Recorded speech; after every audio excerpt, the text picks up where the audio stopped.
बिस्मिल्लाहिर्रहमानिर्रहीम। बस आज हम एक और टॉपिक शुरू करने लगे हैं। थोड़ा सा डिफरेंट है, इन चीज़ें पीछे यूज़ होंगी लेकिन एक नए पर्सपेक्टिव में।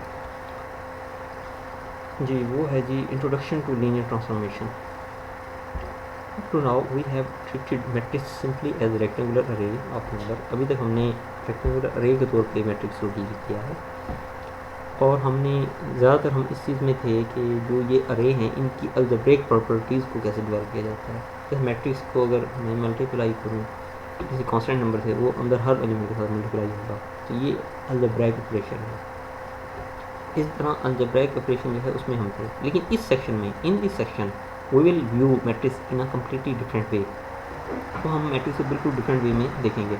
Here we will be concerned with how matrices can be used to transform a map one vector into another by matrix multiplication। एक वेक्टर को अगर दूसरे वेक्टर से मल्टीप्लाई कर एक वेक्टर को किसी दूसरी मैट्रिक्स से मल्टीप्लाई कर दिया जाए तो वो एक नए वेक्टर में ट्रांसफॉर्म हो जाता है, मैप हो जाता है। ये हम अब देखेंगे। This will be the foundation of much of our work in subsequent section. और ये वाले जो कंसेप्ट है ये अगले वाले चैप्टर में भी यूज़ होगा। अच्छा, इसने पिछले 1.1 सेक्शन में जिक्र किया था an ordered n triple too भी का जिक्र किया था। ये कंसेप्ट क्या होता है अभी बता देते हैं। Subsequent of n real numbers and we observed that a solution of a linear system in n unknown से, अगर हमारे पास x अननोन जो है वो n है, x1 x2 x3 xn, और उनके सोल्यूशन जो है x1 is equal to s1 है, x2 is equal to s2 है, xn is equal to sn है। तो इसको हम एक्सप्रेस कर सकते हैं एज n ट्रिपल में, ये ब्रैकेट में s1 s2 और ये कोमा के साथ आपने अलग किया है, डिलिमिट किया है। रिकॉल ऑल्सो दैट अगर n इज इक्वल टू 2 हो तो उसको n ट्रिपल या ऑर्डर्ड पेयर कहते हैं। अगर तरतीब से, यानी अगर इस तरह है ना 1 2 3 4, ये वाला जो पहले एलिमेंट होते हैं ये डोमेन होते हैं, जो दूसरे एलिमेंट होते हैं ये रेंज होती हैं। ये और ये दोनों मिलके आपस में क्या बनाते हैं, ऑर्डर्ड पेयर। तो इसकी वो बात कर रहा है। अगर n 3 हो जाए तो वो ऑर्डर ट्रिपल कहलाएगा, 4 हो जाए तो इसी तरह आप कह सकते हैं। For example 1 2 2 1 are different order pair, 1 2 और है, 2 1 और है, ऑर्डर पेयर है। The set of all ordered n tuple of real number is denoted by symbols Rn। जो ordered pair होता है उसको Rn के जरिए शो करते हैं। यानी अगर ये ordered pair होगा तो r की पावर 2, ये क्या बताएगा, ये बताएगा 2 n2, मतलब ऑर्डर्ड पेयर जाएगा। इसी तरह 3 और 4। इसके जो एलिमेंट होंगे, इसके अंदर जो एलिमेंट होंगे, जैसे ये एलिमेंट है, उसको आप वेक्टर कहते हैं और उसको आप बोर्ड में शो करते हैं a b v w x। When convenient ordered pair can be denoted in matrix notation as column vector. तो इसको हम कॉलम के तौर पे शो कर सकते हैं, ये इस तरह कॉलम के तौर पर शो कर सकते हैं। तो वन वाली फॉर्म जो है जिसे कहते हैं कोमा डिलिमिट फॉर्म, और ये वाली फॉर्म को कहते हैं कॉलम वेक्टर फॉर्म। इसी तरह अगर फॉर ईच आई 1 से लेके n तक हो, कोई आई कोई भी नंबर हो सकता है 1 से, तो फिर ई आई को अगर कोई denote the vector in R N, E I क्या है, कोई वेक्टर है आर एन, इसमें with a 1 in the I position, Y 1 जो है वो आई पोजीशन में हो। E1 है तो पहली पोजीशन पे 1 है, E2 है तो दूसरी पोजीशन पे 1 है, E3 है तो तीसरी पोजीशन पे, और En है तो nth पोजीशन, सबसे आखिरी पोजीशन पे 1 है। तो इसको कहते हैं बेसिस वेक्टर। इनको क्या कहते हैं, basis vector. For example vector E1 क्या हो जाएगा, 1 आ जाएगा, E2 0 1 0, E3 0 0 1, और ये है किसके लिए, 3 के लिए, R3 के लिए, ठीक है, standard basis vector for R3। R2 के लिए क्या होगा, 1 0 0 1, ठीक है। इस तरह आप समझ सकते हैं। Vectors E1 E2 En in Rn are termed as basis vector. इनको क्या कहते हैं, basis vector. Because all other vector in Rn are expressible in exactly one way as a linear combination of them, इनके linear combination के साथ आप दूसरे को शो कर सकते हैं। यानी अगर आपके पास कोई वेक्टर x है, x1 x2 xn उसको आप एक्सप्रेस कर सकते हैं x1 इंटू ई1 आपके पास plus x2 into E two plus xn into E one. तो बेसिकली क्या है कि ये वेक्टर हो गया और ये आपका आप इस फॉर्म में मतलब लिख सकते हो। तो ये ई1 ई2 en जो है ये बेसिस कराते हैं। आप exactly one way of linear combination इनका ई1 ई2 ई3 का लीनियर कम्बिनेशन के जरिए। लीनियर कम्बिनेशन क्या है कि आप इसको पहले को पहले के साथ मल्टीप्लाई करें, दूसरे को दूसरी बात तीसरी और ऐड कर दें, ये लीनियर कम्बिनेशन है। इस वजह से इसको क्या कहते हैं, बेसिस वेक्टर कहते हैं। अच्छा, यहाँ कोई ज़्यादा आपको या कोई कंसेप्ट या कोई बहुत ज़्यादा याद तो नहीं जोड़नी, ये एज इट इज़ है, ये इंट्रोड्यूस करवाया जा रहा है नया टॉपिक, ये चीज़ें एज इट इज़ हैं। तो इनको आप एज इट इज़ याद करके फिर आगे जो है मूव करेंगे। अच्छा, फंक्शन की बात की है, अब वो इसी वे में जो फंक्शन को रिकॉल करता है। Function and transformation recall that a function is a rule that associate with each element of set A one and only one element in set B. A जो है वो बी के साथ ओनली वन रूल है, associate होता है, map करता है, इमेज होता है, उसे फंक्शन कहते हैं। ठीक है। अच्छा, ये पता नहीं आपको आइडिया है या नहीं, लेकिन अगर ए वेक्टर मेरे पास फर्ज करें 1 2 3 है, तो बी वेक्टर मेरे पास फर्ज करें ए बी सी है, इसको तो मैं इस तरह लिख दूँ 1 2 3 ए बी सी। अब 1 इसके साथ एसोसिएट हो, 2 इसके साथ एसोसिएट हो, तो ये जो बनेगा ये बेसिकली बन जाएगा 1 बी 2 सी। इसमें से जो पहले पहले एलिमेंट हैं इन 1 और 2, ये बेसिकली क्या है, इसको वैसे कर्ली ब्रैकेट में लिखते हैं, 1 2 को कर्ली ब्रैकेट में लिख दिया जाए। So if we write here in the parenthesis it will be called as domain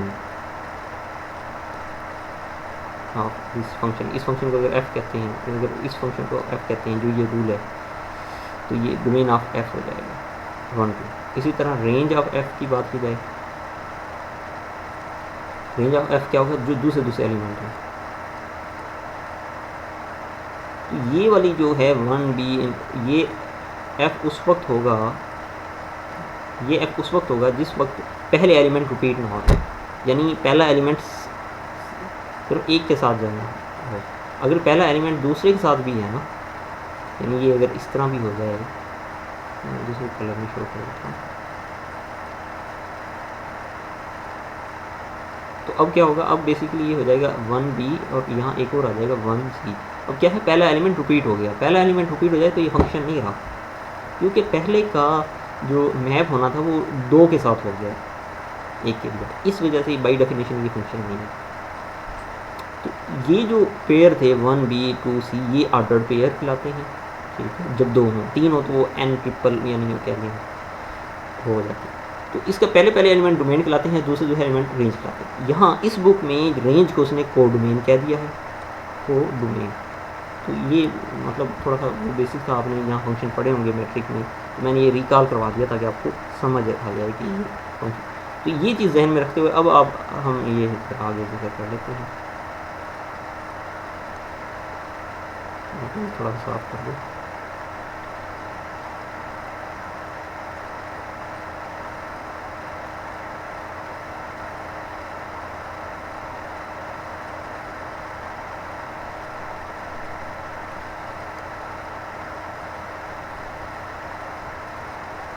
अच्छा जी,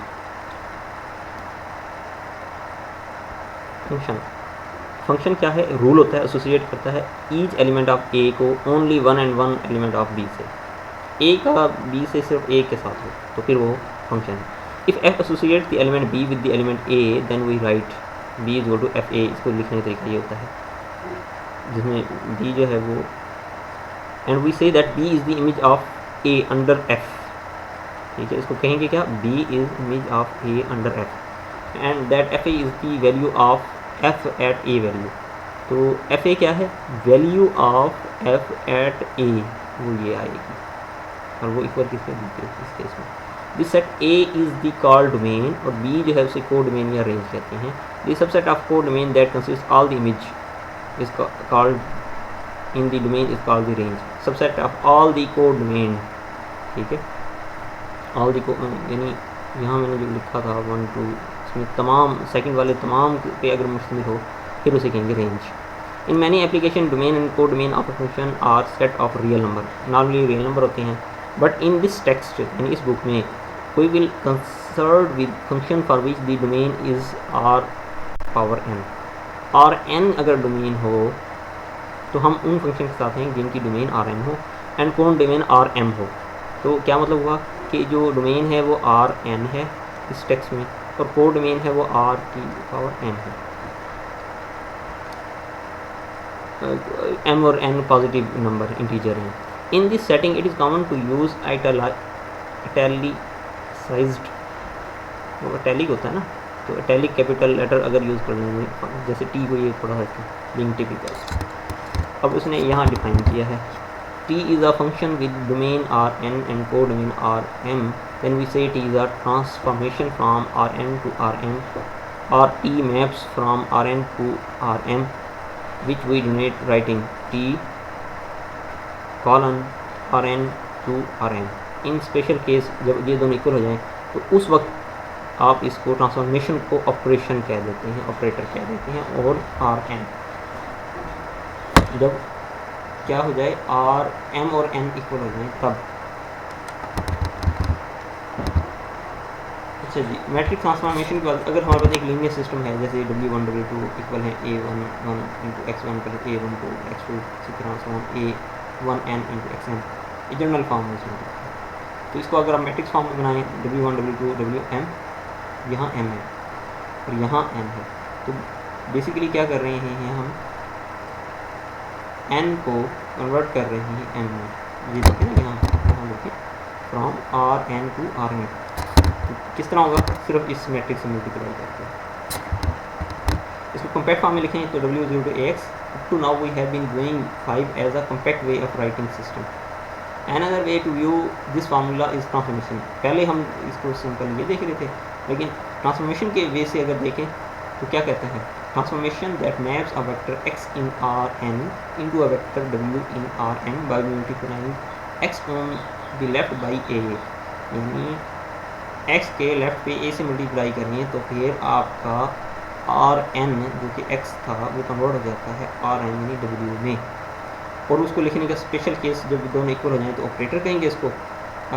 और अब इसको लिखने का स्पेशल तरीका क्या होगा, T A colon R N to R N. R N जिस पे आप मल्टीप्लाई कर रहे हैं और आर एन जिसमें वो कन्वर्ट हो रहा है. और किसके साथ आप मल्टीप्लाई कर रहे हैं वो है ये लिखा हुआ ए के साथ. इन फिगर 1.8.2 इसमें एक्स मैप कर रहा है पी ए एक्स किस से. ये है आर एन जो नज़र आ रही है और ये कन्वर्ट हो रही है आर एन स्पेस में. तो पी ए जो है ना ये इसकी ट्रांसफॉर्मेशन है.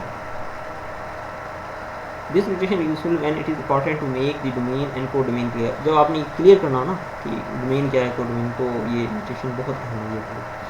This subscript T A serves as a reminder that the transformation result from multiplying vector R N by the matrix A. यानी ये ए क्या कह रहा है कि आर एन को आप ए से मल्टीप्लाई करेंगे तो आर एन आ जाएगा.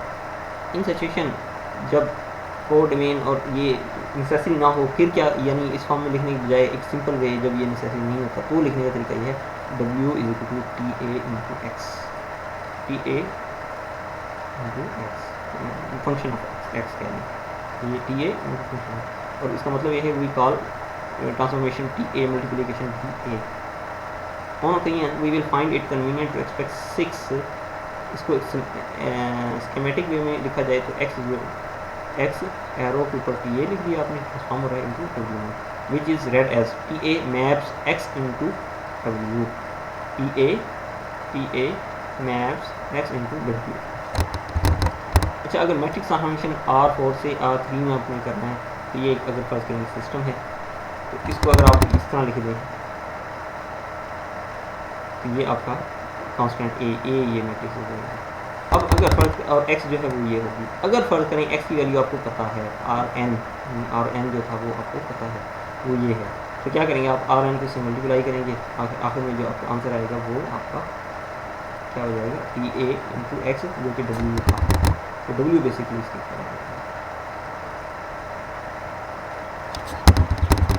आसान है। ज़ीरो के साथ अब ज़ीरो के साथ मल्टीप्लाई करें, ज़ीरो आंसर आएगा, तो इससे ज़ीरो ट्रांसफॉर्मेशन करती है। आइडेंटिटी के साथ किया जाए तो वो खुद ही आ जाएगी, और उसको आई को आप क्या कहेंगे, T I is the identity operator on R N. ये जो है प्रॉपर्टीज ऑफ मैट्रिक्स ट्रांसफॉर्मेशन, इनको इंशाल्लाह नेक्स्ट लेक्चर में पढ़ेंगे। अभी आप इसको पेजेस पढ़ लीजिएगा, के लिए नया है, लेकिन ये कि अभी तक सिंपल है, आप अगर इसको पढ़ेंगे तो आपको समझ आ जाएगी। इसकी प्रैक्टिस करते रहें। अभी फिलहाल अल्लाह हाफ़िज़, दुआ में याद रखिएगा।